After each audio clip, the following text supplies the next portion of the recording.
Hello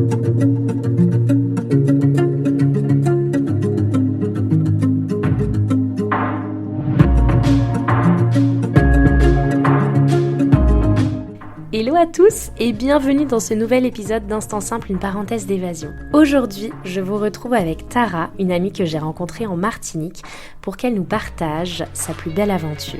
Je dirais que ce podcast pourrait se définir par retrouvailles entre amis, dépassement de soi et papotage entre copines, clairement. Allez, je vous laisse avec la suite.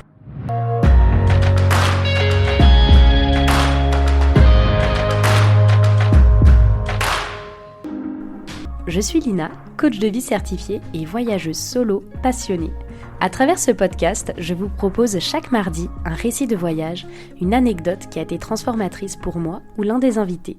Le but, c'est d'aller explorer ensemble les leçons de vie qu'on a pu tirer de ces expériences, parfois un peu folles quand même. Alors si vous cherchez un podcast qui mixe développement personnel et voyage, vous êtes au bon endroit.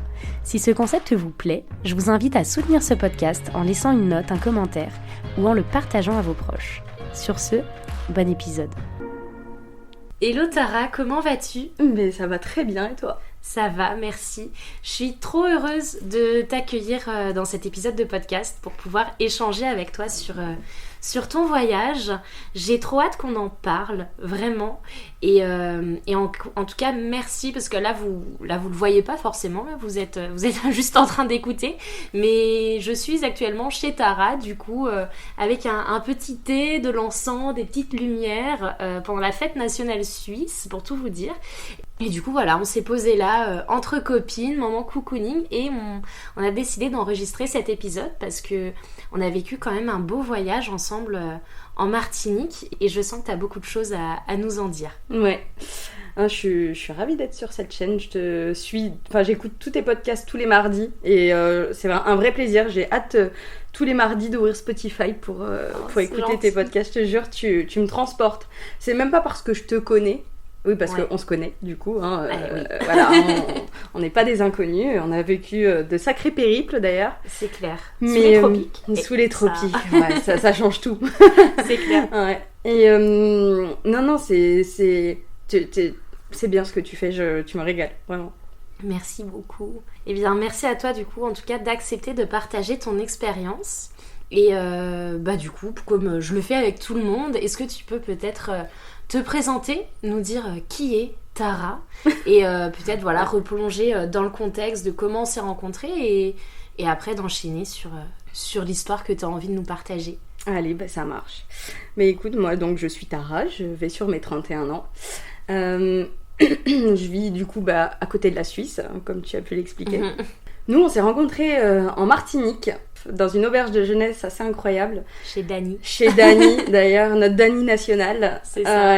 Ça a été des rencontres incroyables, ça a été un voyage incroyable, et je pense que ce voyage, il a changé ma vie, vraiment. J'ai pris conscience de plein de choses, et c'est ça que j'ai envie de partager. Mais j'ai aussi envie de partager comment j'en suis arrivée là. Toutes les croyances limitantes que j'ai eues et qui font que je me suis interdit de voyager pendant longtemps, par peur, par plein de choses, par tout ce qu'on nous a transmis aussi via nos parents. Je pense que c'est nos parents qui ont plus peur que nous au final, et tu t'y es bien placé aussi pour le savoir, je pense. C'est sûr. Et voilà, c'est exactement ça que j'ai envie de partager.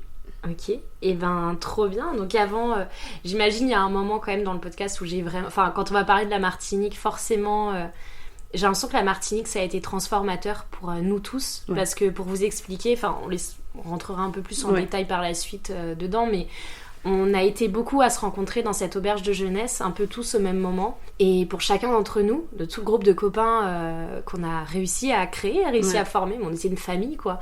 Et tout le groupe qu'on a réussi à former, c'est vrai qu'il y a eu un avant et un après Martinique. C'est sûr. Et du coup, je suis vraiment contente qu'on puisse se retrouver là, parce que mine de rien, c'est vrai que Tara fait partie de ces amis on parle très rarement, et au final ça fait plus d'1 an que je sais que tu vis vers chez moi, mais en fait c'est la deuxième fois qu'on se voit là. Parce qu'on arrive à prendre le temps, mais la vie qu'on mène aussi la vie que je mène, vie quotidienne, on n'est pas venu ici pour rien, donc On travaille beaucoup et c'est compliqué de se dégager du temps. Et là, on a cette possibilité-là. Donc, c'était le moment rêvé pour faire ce podcast. Bah, trop bien. Moi, ça me met trop en joie, en tout cas. Bon, bref, arrêtons d'édulcorer le truc. Là, ça fait... je lis sur la petite machine. Ça fait 4 minutes que nous sommes en introduction. Et bah, c'est parti. Je te propose de plonger. Donc, comment tu me décrirais justement la femme d'avant la Martinique, la Tara d'avant, que au final, je n'ai jamais connue parce que je t'ai rencontrée là-bas. Ouais. Donc, comment tu décrirais la personne que tu étais avant de voyager ? Bah, j'étais pleine de préjugés, pleine de croyances limitantes. Je me sentais capable de rien. Vraiment, je vivais à travers les autres. J'avais peur de vivre ma propre vie.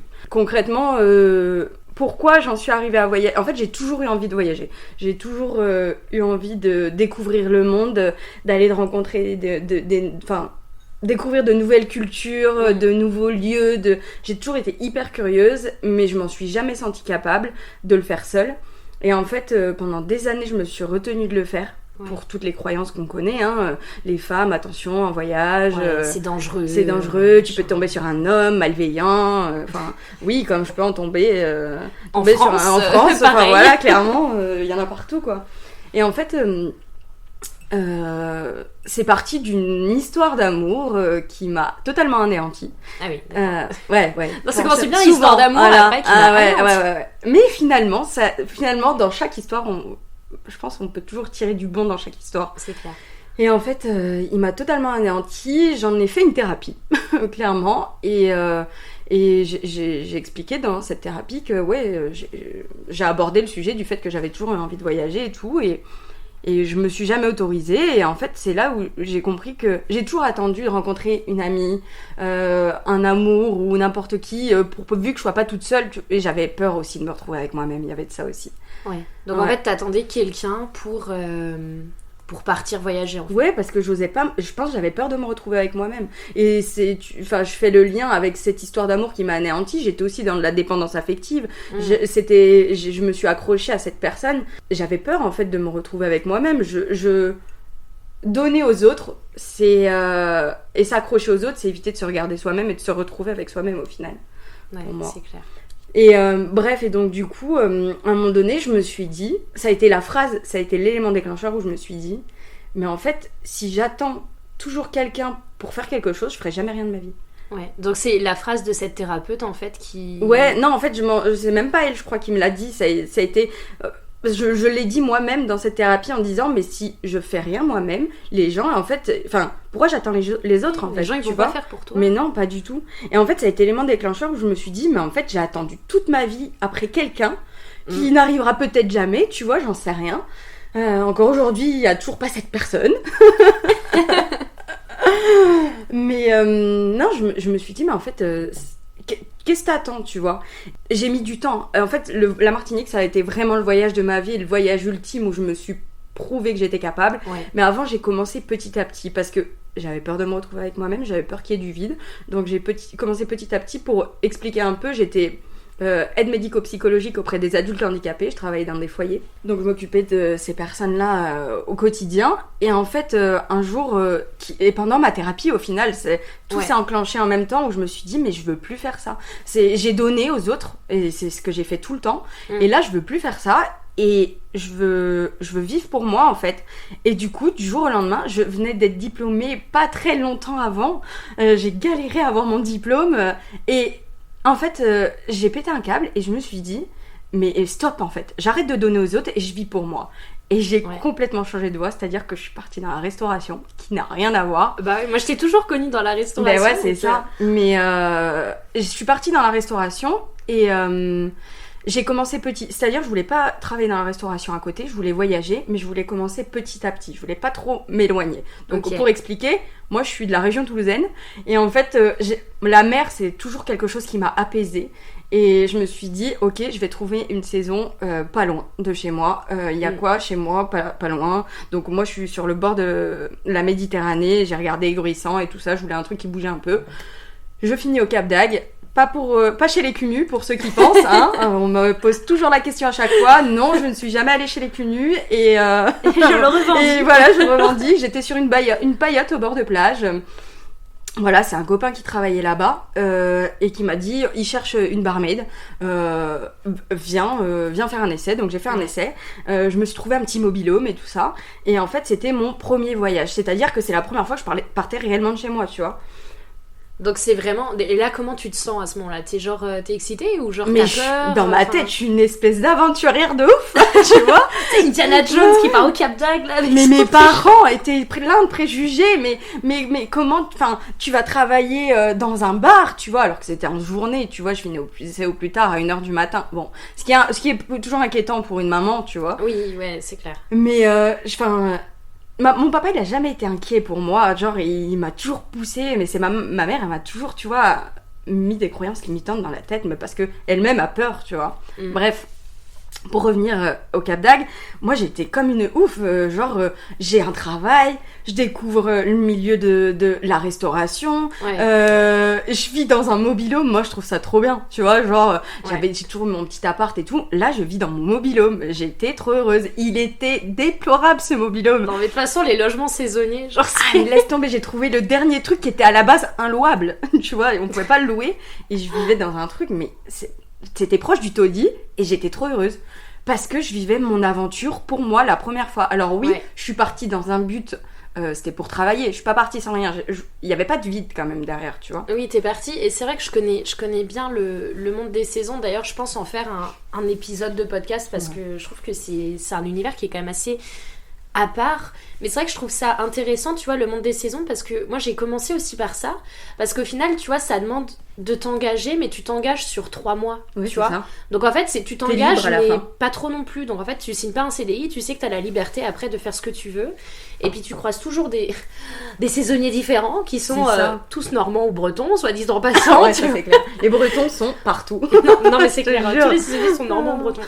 Mais et du coup, je savais pas que t'avais commencé en... C'est bien, j'en apprends plus sur toi. Je savais pas que t'avais commencé en faisant les saisons au Cap d'Agde. Mais ok. Ouais. Donc j'ai pas fait longtemps, j'ai fait 2 mois. Mais c'était vraiment pour débuter, pour me prouver. Et je voulais y aller petit à petit. Donc j'ai fait cette saison au Cap d'Agde.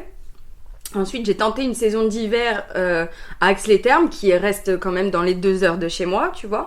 Bon, ça n'a pas été concluant, je suis pas tombée sur un bon employeur, parce que dans la restauration, on sait très bien qu'ils sont pas tous top, hein, on va pas se mentir. Il y a des avantages, mais franchement, c'est pas fou. Et ensuite, je suis partie la saison d'été suivante, je suis partie en Corse. Je suis partie à Propriane, dans un bel ambra. Franchement, c'était une expérience de ouf. Là, pareil, j'étais logée.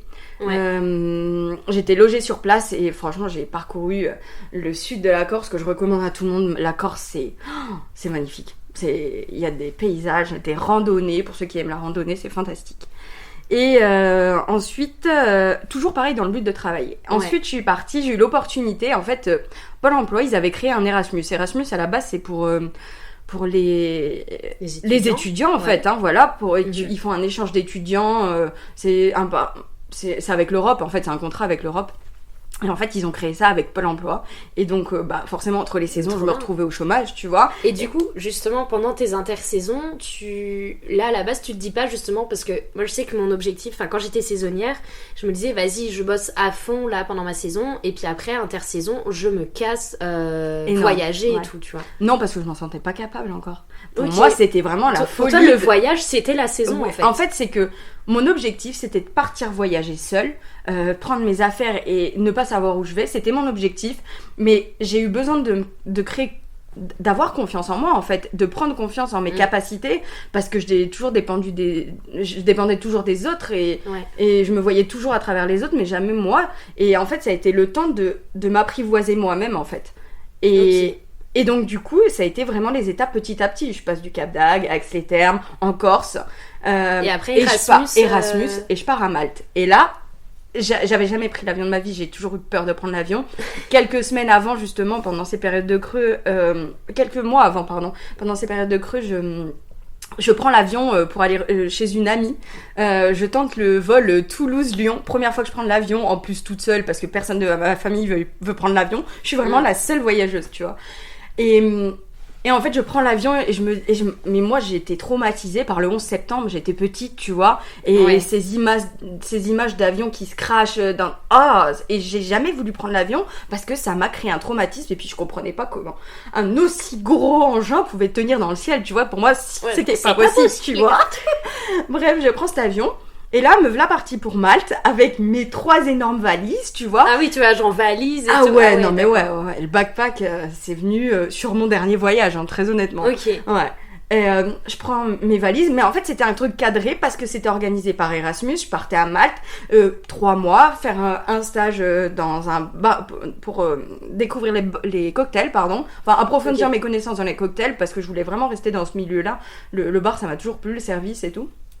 Et en fait, je pars là-bas on m'avait trouvé le logement. J'étais dans une coloc, donc première colocation. Je pars là-bas quand même pour aussi apprendre l'anglais. Je parle pas un mot d'anglais. Je parle sur les basiques. Bonjour, comment tu vas? Tu vois, je parle pas un mot d'anglais. J'arrive, j'ai un Albanais en coloc et putain, pardon, j'ai oublié l'autre. Son origine, un Albanais et c'était un Libyen, je crois. Et j'arrive et j'ai téléchargé l'application Translator et je parle en français, ça lui traduit en anglais, tu vois. Ah mais ça va traduire un truc claqué au sol. Claqué au sol, j'essayais de parler dans le français le plus basique pour qu'ils comprennent.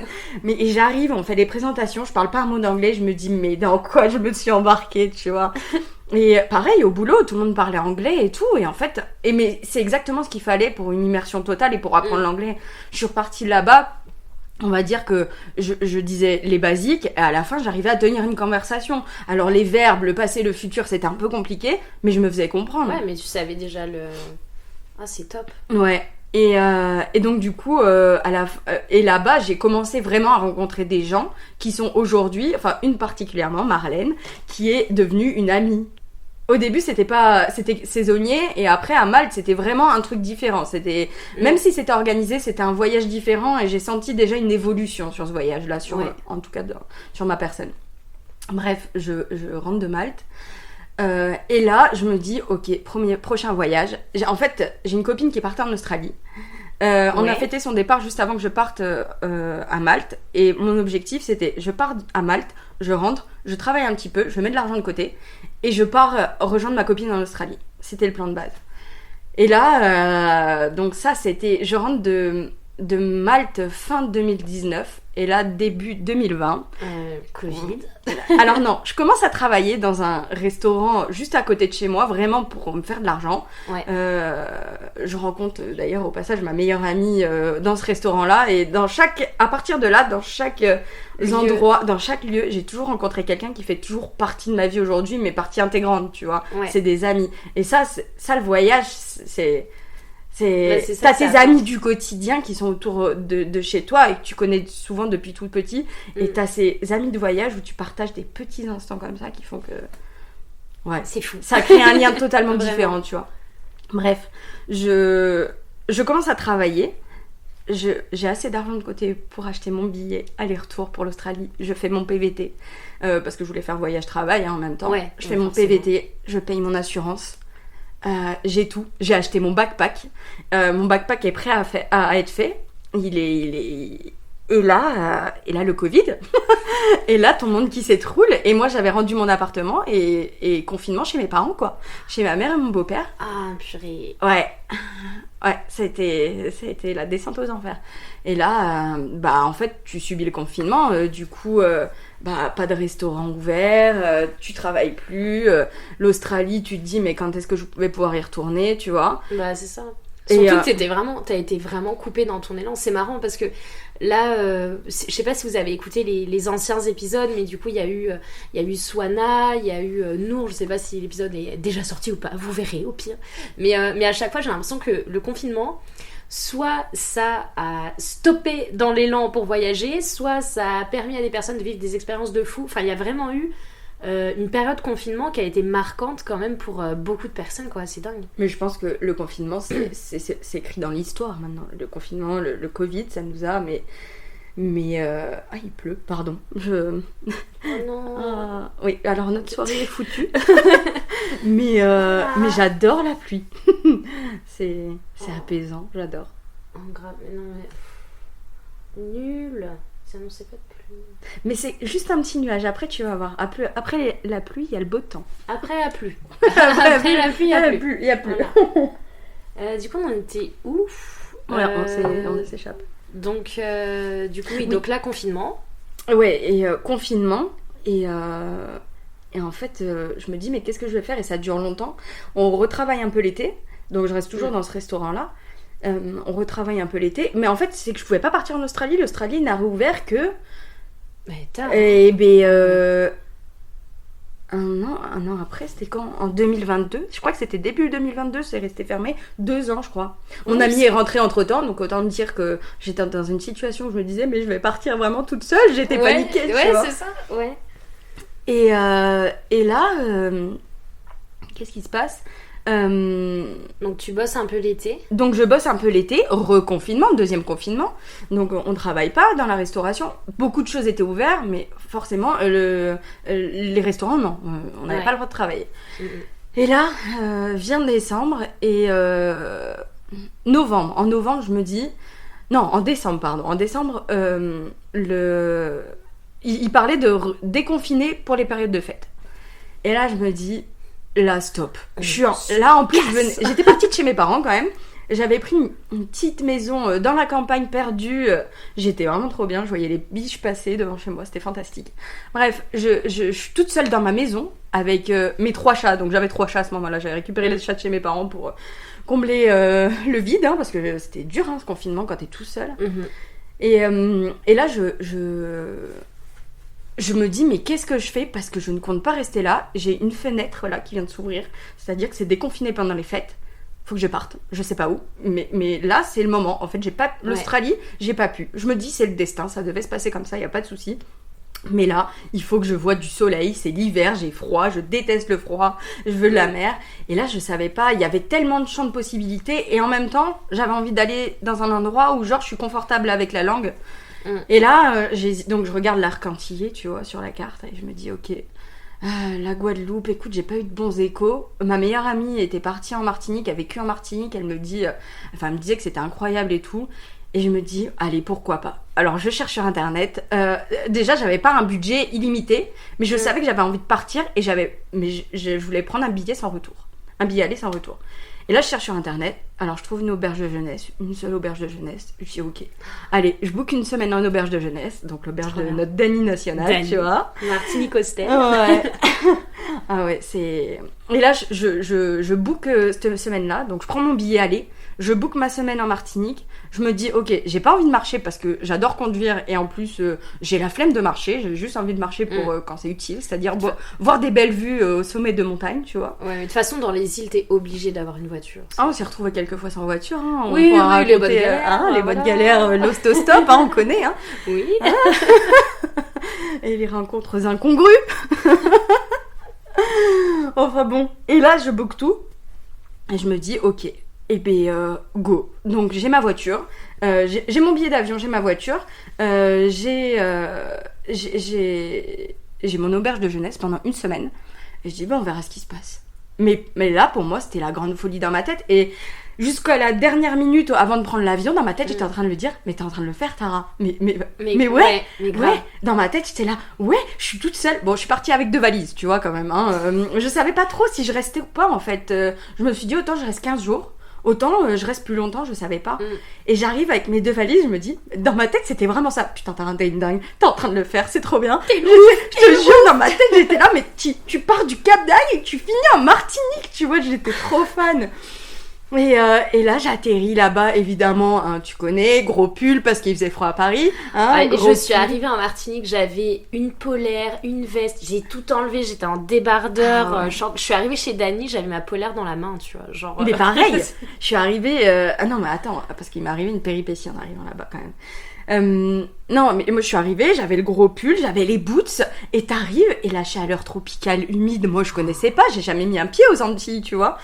Et chaleur tropicale, il me dit, mais pourquoi j'ai fait ça? Heureusement, j'ai mis un débardeur en dessous quand même, tu vois. T'anticipes un minimum, tu vois. Et là, je récupère ma voiture et tout, et j'arrive devant le Martinique Hostel. Je monte, tu vois, il y a une petite montée là pour arriver juste avant la piscine. Je crois que j'étais là d'ailleurs. Je sais plus. J'étais à la plage avec Thomas, il me semble, et on était revenus après, on t'avait rencontré le soir. Ouais, je pense. Thomas, non, il était pas là encore. Il est arrivé. Thomas, Thomas. Ah, Thomas, le breton. Ben, Thomas le grand, là. Thomas. Non, il était pas là, il est arrivé 10 jours après, je te jure que c'est vrai. Ah ouais. Bah attends, c'était avec quel Thomas, alors? Bah, je sais pas. Enfin, non, mais il y avait un breton qui s'appelait Thomas. Comme on dit depuis le début, les bretons sont partout. Ah non, j'étais avec Pierre-Marie et Romain. Romain Kilt. Ah oui. Je me souviens. Bonjour Romain Kilt. Si tu nous écoutes en passant par là. Et non, mais j'arrive, et là, je me prends un trottoir. Je suis dans la montée, je me gare, et je vois que ça fait 30 minutes que je suis en Martinique et que j'ai trouvé le moyen de crever. Voilà, j'ai crevé mon pneu, et là...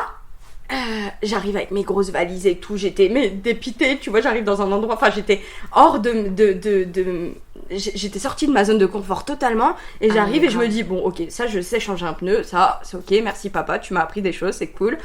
Je sais changer un pneu, mais les écrous étaient trop serrés, et il y a, comment il s'appelle ? Stéphane. Est-ce que tu te rappelles de Stéphane ? Oui, le papa d'une petite... Oui, il était très gentil. Et là, donc premier contact avec une première personne étrangère, il arrive, il dit...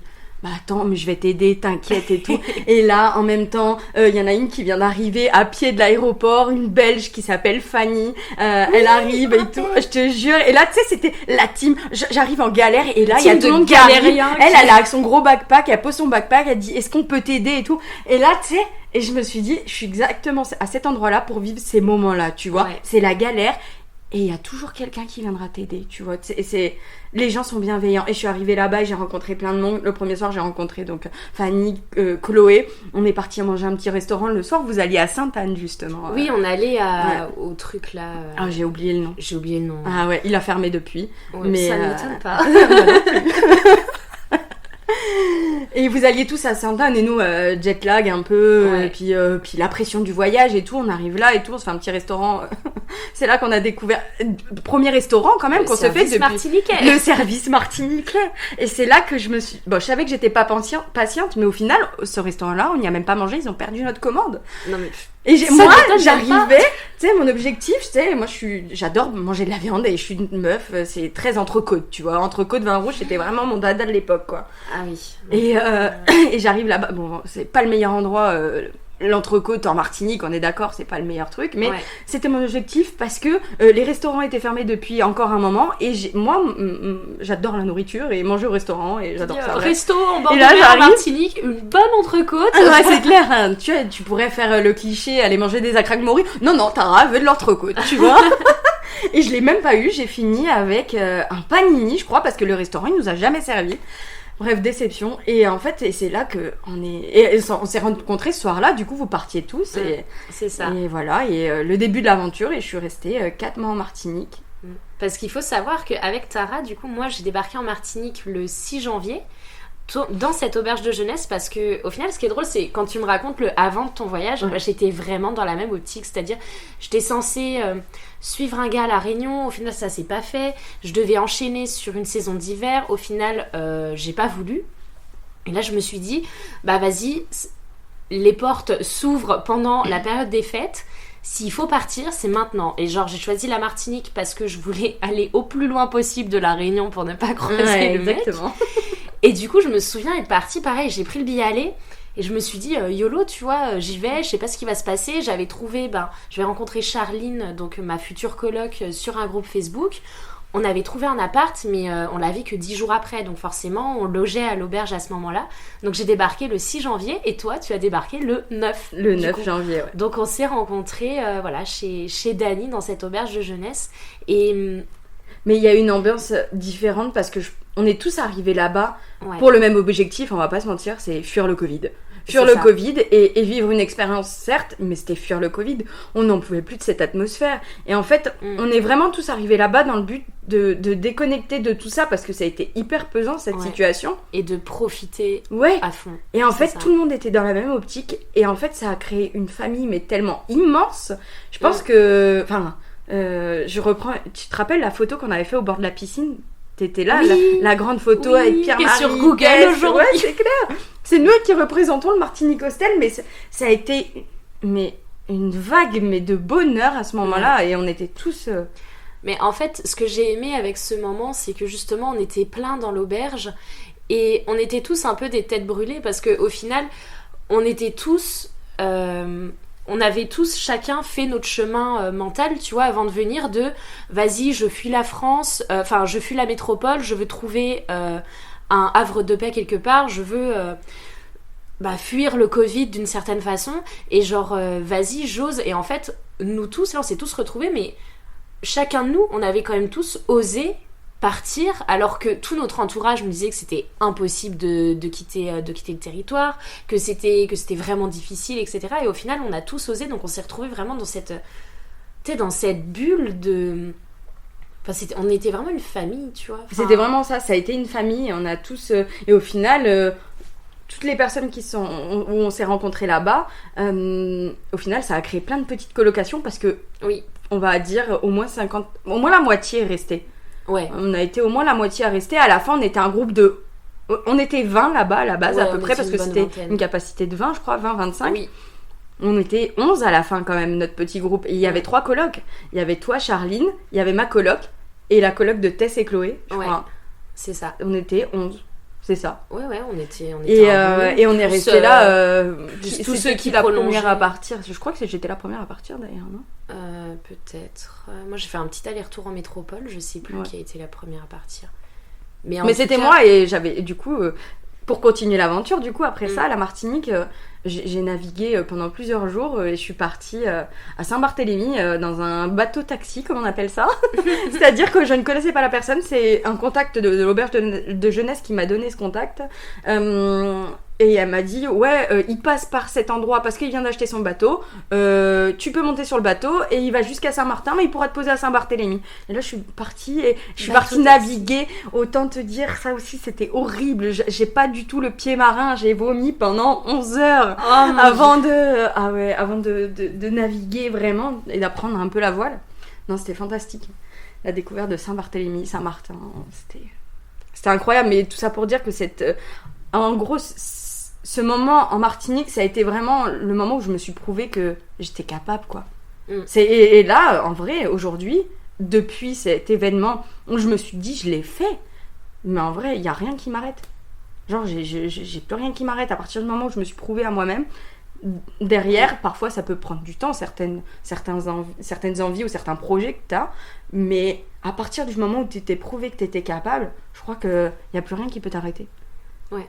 C'est clair qu'à partir du moment, je trouve, où au final, t'es partie seule, mais t'as réalisé que les rencontres, elles se faisaient au cours du voyage, quoi. Et que t'avais pas forcé. Et peut-être qu'au final, si t'étais partie avec une amie, t'aurais pas vécu le voyage comme tu l'as vécu. Et c'est exactement ça. Et à la fin, c'est ce que je me suis dit, mais heureusement que je suis partie toute seule. Depuis des années, j'ai peur de partir seule et j'attends de partir avec quelqu'un. Et au final, le meilleur voyage de ma vie, c'est quand je suis partie toute seule et que je me suis prouvé des choses à moi-même. Et en plus, je suis capable de rencontrer du monde. Après, on va pas se mentir, l'auberge de jeunesse, ça aide.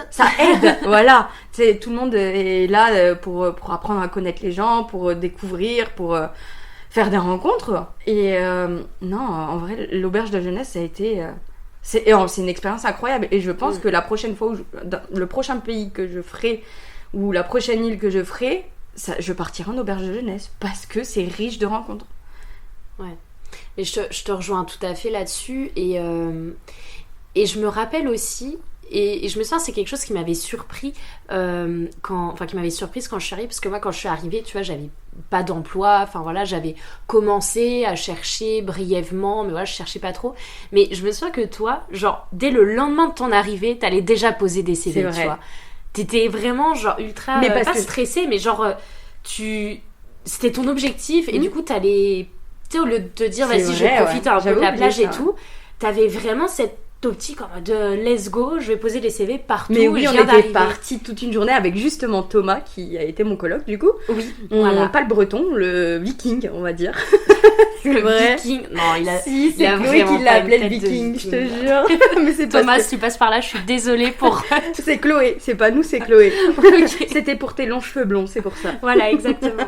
Non, on était partis toute une journée avec Thomas pour postuler parce que notre objectif c'était ça. Et en fait, quand tu m'en parles, ça me fait revenir en arrière et me dire, j'étais partie pour me prouver des choses, mais quand même, j'avais envie de combler le vide. J'avais peur qu'il y ait du vide. Ouais. Et au final, ce qui s'est passé pendant ces 4 mois, c'est que j'ai trouvé du boulot et j'ai décliné. Et bon, j'avais la chance d'avoir le chômage aussi à ce moment-là, tu vois. Et j'avais des économies de côté, j'étais pas à la rue. On avait trouvé une coloc qui nous coûtait pas cher, c'était franchement pas un palace, mais en vrai, il y avait un matelas pour dormir, se doucher et faire cuire 3 pâtes et ça suffisait, tu vois. Et on n'avait pas besoin de beaucoup plus. Et en fait, je n'ai pas travaillé. Et c'est pour ça que c'est le voyage de ma vie, c'est parce que c'est le premier voyage où je pars et où je... En fait, je vis au jour le jour. Et je vis au gré des propositions et de mes envies. Et c'était trop bien. Et je n'ai pas travaillé du voyage. Et je ne regrette pas parce que c'était la meilleure des expériences. J'ai vécu des aventures folles que je ne me serais pas autorisée avant. Parce que je travaillais et que j'avais besoin de remplir au quotidien. Et il y a des jours, je faisais rien. Et je faisais rien. C'était pas grave. J'allais même pas chiller à la plage, hein, forcément. Hein, parce qu'on se dit tous les jours à la plage. Ouais, on y était très souvent, mais pas tout le temps. Genre presque tous les jours. Oui, très souvent. On habitait un peu à côté, c'est vrai. Mais je me souviendrai tout le temps, tu vois, de quand j'étais à l'auberge, parce que c'est vrai que l'appartement que toi tu avais trouvé était plutôt loin de l'auberge. Ouais. Mais du coup, au final, l'appartement que nous on avait trouvé avec Charline, on vivait à côté en fait de l'auberge de jeunesse, donc on est resté, même si on avait notre appart, on était quand même tous les soirs à l'auberge et tout. Et je me souviendrai tout le temps. Tu sais, le matin, quand on passait à l'auberge pendant le petit déjeuner, tu sais, autour de la grande table, tout le monde disait son plan, enfin, genre, tu sais, son plan de la journée, qu'est-ce que la personne avait prévu et tout. Et après, t'avais des petits groupes qui se formaient en mode, ah bah, tiens, ce groupe-là, on va aller faire Python Crève-Cœur, ce groupe-là, on va aller faire en Strabo, ce groupe-là, on va aller faire machin. Et genre, c'était tellement beau, parce que tu sais, on vivait tous au jour le jour, et puis chacun... se greffait à des groupes pour aller faire des activités, aller à des plages, aller faire ci, aller faire ça, enfin... C'était vraiment genre une belle aventure, puis un beau... tu sais, une belle façon de vivre au jour le jour, mais simplement. Ouais. C'était incroyable. Mais oui, enfin, tout le monde faisait ses plans et tout le monde disait « Ah, ça t'intéresse? Ben viens avec nous !» Ouais, c'est ça, il reste une place là dans le coffre de la voiture, je reviens. Mais je me rappelle une fois, ça faisait pas longtemps qu'on était là, et il y a Tess, Romain, Chloé, Pierre-Marie qui me proposent d'aller... En fait, moi, j'avais envie d'aller manger au restaurant. Ils me disent, ok, on y va tous ensemble si tu veux. On a trouvé un petit restaurant à 5 minutes et tout. Faut marcher 5 minutes, mais ça va, tu vois. Et au début, ils me tâtaient pour une rando et moi, j'ai vraiment insisté en disant, je veux aller faire un restaurant. Je crois que je me souviens de cette Ah, je les ai maudits. Mais en même temps, je pense que c'est un de mes meilleurs souvenirs de la Martinique. On part, et tu sais, j'avais anticipé parce que je me suis dit, je sentais le truc arriver, tu vois, je sentais que j'allais me faire avoir. J'avais pris quand même des chaussures de rando au cas où. Et là, on arrive et ils me disent, alors Tara, tu sais, tout le monde rigolait, alors Tara, t'es prête pour aller manger au restaurant et tout? Et là, je dis, je le sens pas votre truc, je sens que vous vous moquez de moi, tu vois. Et en fait, je dis, j'ai anticipé, je vais les mettre mes chaussures de rando, même si j'ai mes chaussures de rando au restaurant, c'est pas grave, mais je les mets. Et là, ils me disent, mais non, faut marcher que 5 minutes. Cette marche de 5 minutes pour aller au restaurant s'est transformée en randonnée, c'était une boucle, très exactement, de 5 heures. La boucle, tu sais, de Trou-Cochon. Oh là là, ouais, d'accord, ok. Et au début, j'étais énervée, je les détestais, je leur disais, mais vous faites chier, quoi, pourquoi vous mentez, dites-moi la vérité, je serais juste pas venue, oui, mais Tara, tu verras et tout. Et en fait, ils ont eu raison de me mentir, pour le coup. Ça a été une vue incroyable, ça a été une rando fantastique. On est parti quand même, hein, on n'avait pas beaucoup d'eau. On avait, pour manger, les garçons avaient anticipé entre guillemets. Ils avaient pris... C'est des garçons. Donc, ouais, c'est clair. Garçons et anticipé, c'est pas. Romain, je crois qu'il avait pris une mangue. Chloé, je crois qu'elle avait pris un avocat. Et je crois que c'est tout ce qu'on a mangé en fait sur 5 heures. Et surtout que moi, j'avais une dalle énorme et je me suis dit, je vais me faire un fat restaurant. Pas du tout.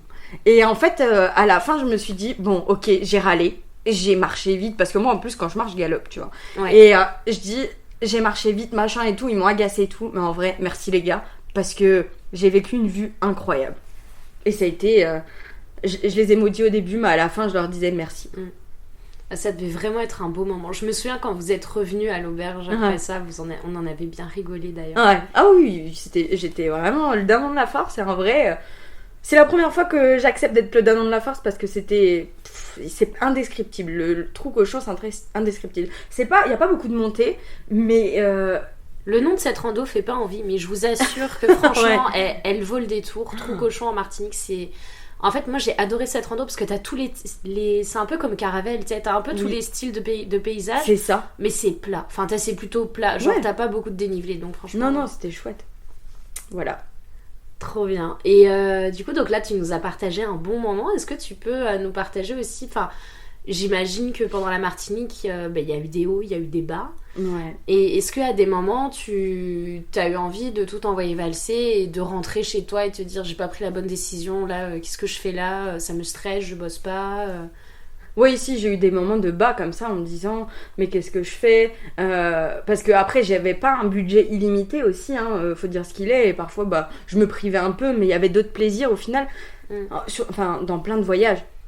Mais en Martinique, il y a plein de plaisirs simples où t'es pas obligé de sortir de l'argent en fait.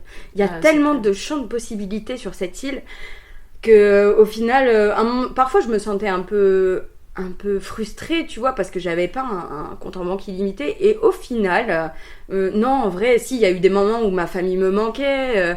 Ma maman a attrapé le Covid en plus à ce moment-là, pendant que j'étais en Martinique, donc ça m'a beaucoup inquiétée. J'ai hésité à rentrer et ça a été la première à me dire mais ma fille, t'y es, reste. De toute façon, tu feras rien de plus.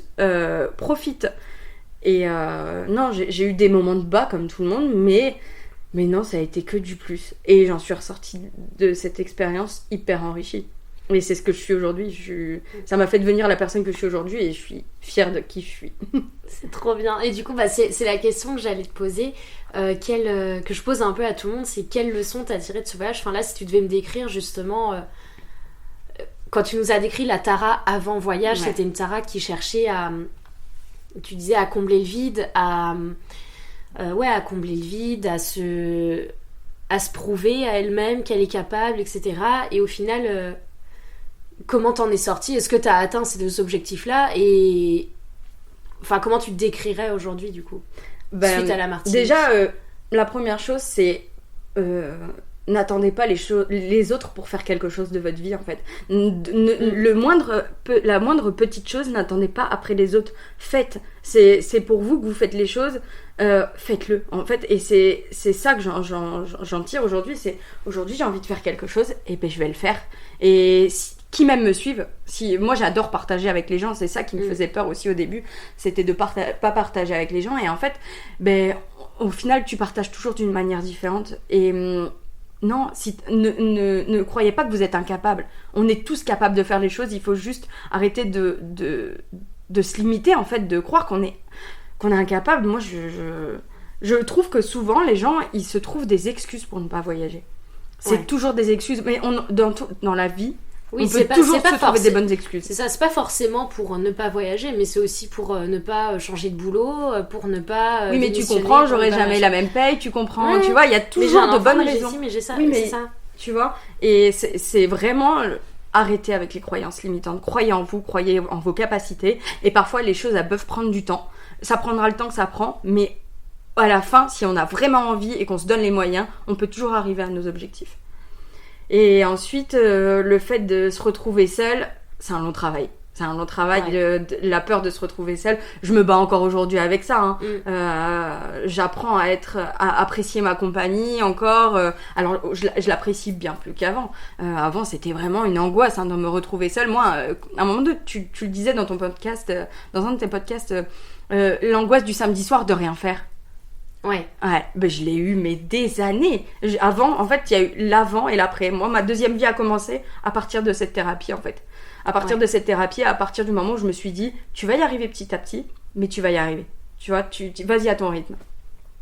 Et non, la solitude, on se bat au quotidien, on apprend à s'aimer. Et au final, parfois, notre compagnie, elle est bien plus agréable que la compagnie de quelqu'un d'autre, je pense. C'est clair, je te rejoins complètement sur ce point. En tout cas, est-ce que tu as autre chose à ajouter avant de clôturer, de conclure ce podcast ? Non, c'est vraiment, le conseil, c'est vivez pour vous, vivez pas pour les autres, vraiment.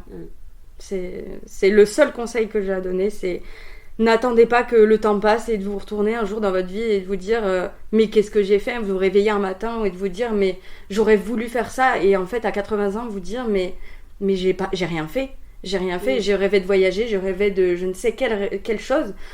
Vivez vos rêves, c'est la chose la plus importante, et à la fin de votre vie, si vous savez que ça va être la fin de votre vie, bah en fait d'être fier de tout ce que vous avez fait et vous êtes donné les moyens de faire ce que vous aviez envie, et pas de regretter. Les regrets, c'est le pire.